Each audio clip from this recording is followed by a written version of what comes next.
semua, kembali lagi sama aku Alivia Putri Ashifa, mahasiswa dari Pendidikan Sosiologi Universitas Pendidikan Indonesia. Nah, untuk video kali ini kita akan membahas mengenai pengintegrasian pendidikan multikultural. Nah, jadi setelah kemarin kan kita membahas mengenai apa sih itu pendidikan multikultural, terus urgensinya apa sebagai kita masyarakat Indonesia gitu. Nah, di video kali ini aku mau membahas bagaimana caranya kita bisa memasukkan pendidikan multikultural itu ke mata pelajaran yang ada di sekolah. Karena kemarin kan sempat aku singgung tuh bahwa pendidikan multikultural ini tuh bukan pelajaran yang wajib gitu. Jadi di era yang sekarang ini gitu, kayak era modernisasi, terus era globalisasi yang banyak sekali budaya-budaya luar yang masuk ini tuh menjadi tantangan. Gimana sih caranya supaya pendidikan multikultural ini tuh masih bisa tetap berjalan dan dirasakan oleh siswa-siswa yang ada di Indonesia ini, kayak gitu.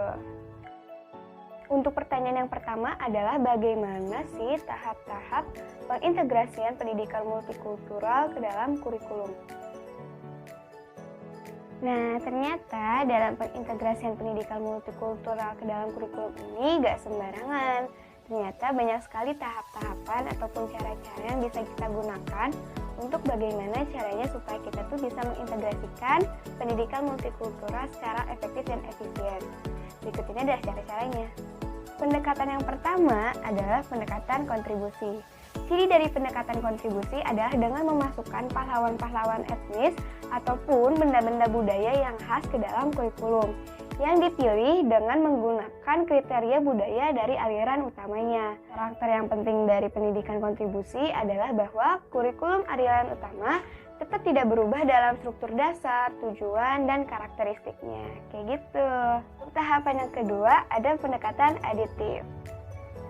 Tahap kedua, pendekatan penting lain terhadap integrasi materi ke kurikulum adalah dengan penambahan materi, tema, konsep, dan perspektif terhadap kurikulum tanpa mengubah struktur, tujuan, dan karakteristik dasarnya. Nah, pendekatan aditif ini sering dilengkapi dengan penambahan suatu buku, unit, ataupun bidang-bidang terhadap kurikulum tanpa mengubahnya secara substansial.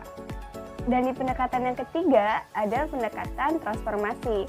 Jadi, pendekatan transformasi ini mengubah asumsi dasar kurikulum dan menumbuhkan kompetensi siswa dalam melihat konsep, isu, tema, dan problem dari beberapa perspektif dan sudut pandang etnis yang lain. Di tahapan yang terakhir, tahapan keempat, ada pendekatan aksi sosial.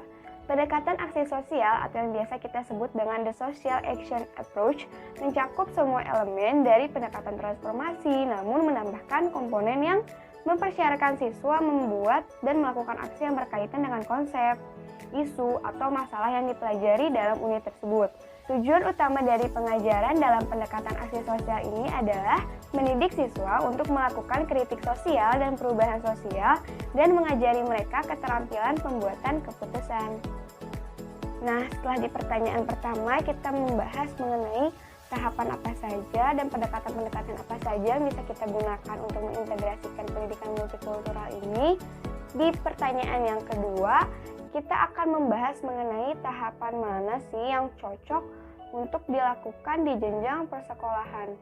Menurut pendapatku pribadi, tahapan yang cocok dengan persekolahan ini adalah pendekatan aksi sosial. Kenapa? Ya karena di pendekatan aksi sosial itu kan siswa nggak cuma diajarkan bagaimana teorinya aja gitu, tapi tentang bagaimana juga cara mengimplementasikannya, terus juga mereka tuh diasah gitu kemampuan brainstormingnya. Nah, itu cocok banget dengan pepatah yang dulu tuh bilang kayak gini, belajar sejak dini seperti mengukir di atas batu. Yang artinya kalau misalnya kita terapkan sejak dini gitu, sejak mereka di bangku persekolahan tentang bagaimana teorinya, juga tentang bagaimana pengimplementasiannya di masyarakat gitu, mereka ini tuh nggak akan cepat lupa gitu. Justru mereka tuh akan dengan cepat dan mudah menyerap apa saja yang kita ajarkan ke mereka supaya ini tuh bakal berguna banget sampai nanti mereka tua.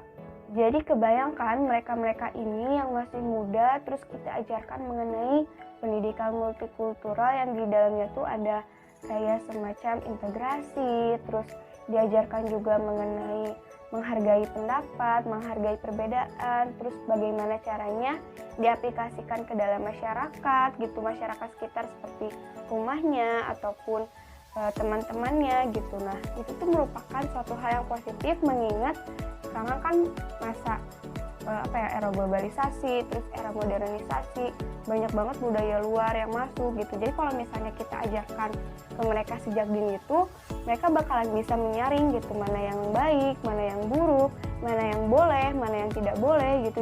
Justru ini juga akan menambah semacam kayak, jadi nilai-nilai budaya kita tuh gak luntur di saat mereka masih kecil gitu. Jadi masih ada gitu dan terus tetap mengalir seperti gitu. Nah, untuk video kali ini kita cukupkan sekian karena berbatas oleh pertanyaan dan juga waktunya. Dan untuk kalian yang suka sama video aku, jangan lupa tekan tombol like.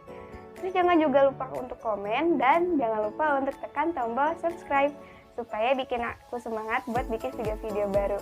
Oke, sampai jumpa di video selanjutnya. Dadah!